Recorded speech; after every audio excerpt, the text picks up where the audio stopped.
We will be discussing different education systems from different parts of the world. This project has been created by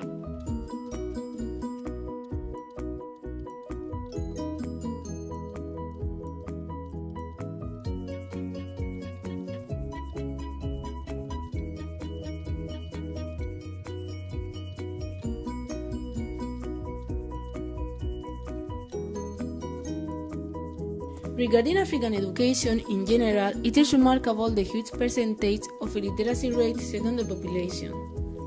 This could be explained by the lack of money invested in education due to the importance given to other business, such as buying guns for wars or for making the water drinkable. In fact, in these countries, there are factories which produce school materials, so they have to import them from outside, and that means an affordable spending on education. Besides, at a school there is just one teacher every 52 pupils. Meanwhile, in Spain there is one for each 17. The increasing number of illiteracy people, around 77% of women and 51% of men, is affected by the different diseases like malaria, HIV or undernutrition, which make a student ditch school. For women, it is not easy to achieve a full education because they have another belief. For instance, they get married sooner than we do, or they have to collaborate with housework. So next we'll be talking about schools in Egypt and what they are like, summed up in 7 areas of general Egyptian education. Firstly, most Egyptian schools have uniforms. We are very test-centered. We have a multilingual curriculum, as well as magnet schools specifying in these languages. We study religion. Our schools are mainly private, and we have very strict teachers.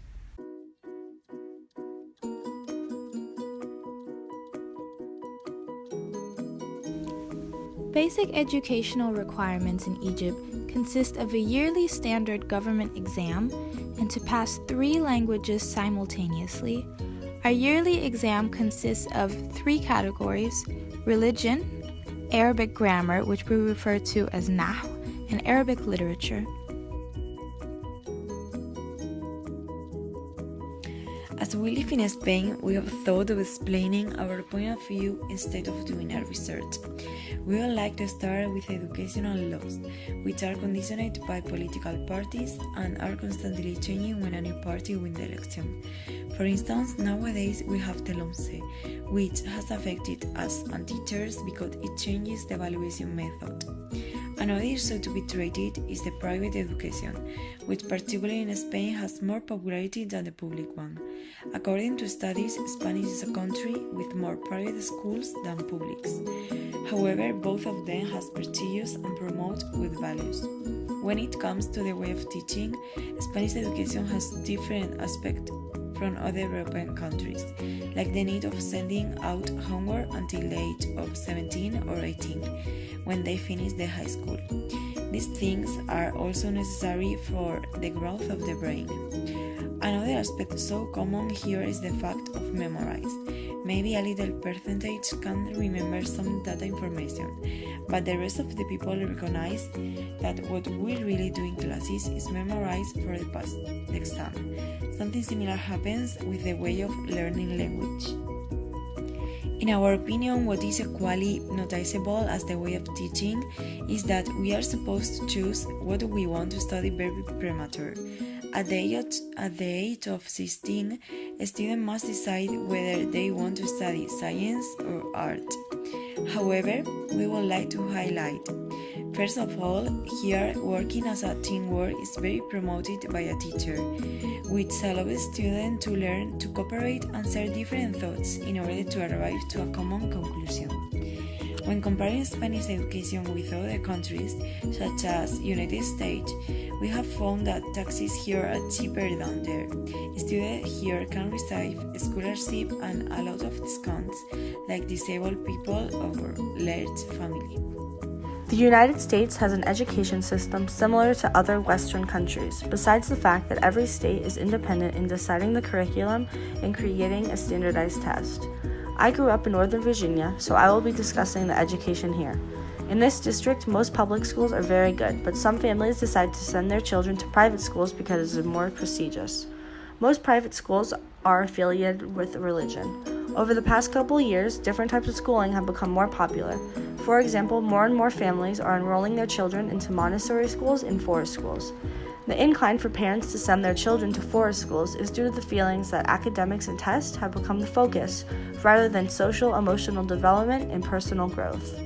Montessori schools have become more popular because it promotes movement and collaboration with peers of different ages. One fault in the United States education system is the lack of importance in learning a second language. Although it is mandatory that every student takes 3 out of the 4 years of a language in high school, no student leaves high school with a high understanding of another language. Finland is ranked one of the top 10 education systems in the world. After reading an article about Finland, we learned that in place of teaching to receive the best scores, teachers believe that it's better to teach the students things they need in their life. The Finnish education system is inspired by international references and tendencies. Major ones include the OECD project and the Key Competencies for Lifelong Learning, which focuses on competence. Competence, according to the Key Competencies recommendation, is a combination of knowledge, skills, and attitudes appropriate to the context. They acknowledge 8 important competencies for lifelong learning: communication in the mother tongue, communication in foreign languages, mathematical competence and basic competencies in science and technology, digital competence, learning to learn, social and civic competencies, entrepreneurship, and cultural awareness and expression. Technology is very important to the Finnish. They believe it should be included in all subjects. So much so, Finnish will stop using handwriting and only focus on keyboard skills. Also, Finnish consider collaboration to be very important because they think the students should be involved in the plan. Another country ranked among the top 10 education systems is Japan.